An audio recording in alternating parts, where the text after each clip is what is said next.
Okay, so this is the fourth video on the gradient function. So in this question, we're looking to find an equation for a tangent. So this is quite new to us. We haven't done a question involving tangents before. So let's have a think, what actually is a tangent? Okay, and it says the tangent is at the point 39. So let's imagine my point 39 is this little black dot here. Okay, so this is 39 on my curve, my little visual aid I've done here. Now a tangent is a line which touches the curve and just bounces off. Okay, so as you can see, this little pink line here, this is a tangent. So the tangent hits the point at 39 and then it carries on in a straight line.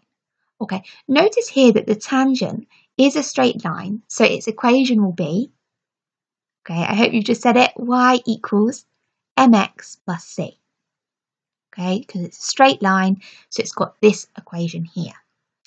Okay, so having a look at this graph then, what can we say about our gradient? Well, hopefully you can notice here that the gradient is going to be the same because it's going up at the same rate at this point, isn't it? So at this point, the gradient of the curve is going to be the same as the gradient of this straight line or this tangent.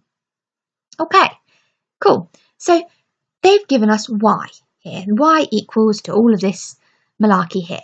And they've said, okay, I know something about the gradient. I know something about the tangent's gradient. So if I start at y, I know that I'm going to have to maybe find dy by dx. So in order to do that, using my cycle, I'm going to differentiate. So let's differentiate this. So if I differentiate y, you can see I'm going to get dy by dx. So differentiate this, I'm going to get dy by dx. Okay. Remember with our differentiation, we times by the power by the front number and then take one away. So in this case, we're going to have 3x squared minus 2x minus 2. And this 3 is just going to go to nothing here, okay, because it's just a number. So if you have problems with that, please look back at my other videos. Okay, so we said we know that the gradient of this graph or this curve is the same as the gradient of the tangent at the point 39. Now, having a look at this gradient here, this dy by dx, it's only based on x, okay, because it's dy with respect to x. So if I know at this point that x is equal to 3, if I substitute that in, I can find the gradient at that point. Okay, let's substitute this in then. So 3 squared is 9, 9 times 3 gives me 27, minus 2 times 3 is 6, minus 2.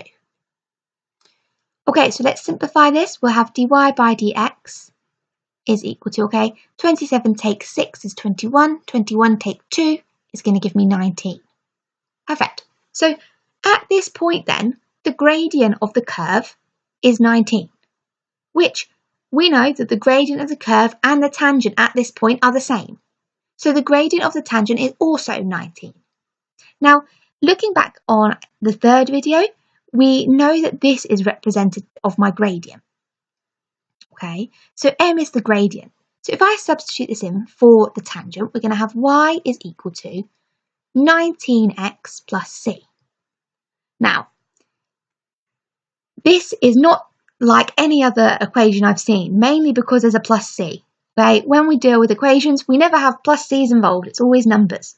So let's try and get rid of this. Well, we know at this point, when x is equal to 3, y is equal to 9.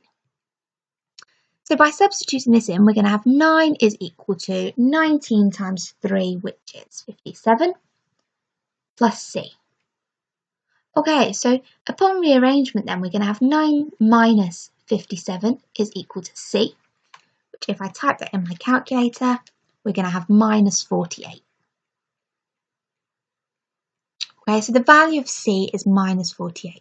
So the last thing to do then is to plug in your value of c into your equation. Brilliant, okay, and you have found the equation for the tangent in the form of y equals to mx plus c because it is a straight line, of course. Okay, so hopefully you've got no issues there. I'll publish all of these results on the answer sheet so you can have another little look through. Well done.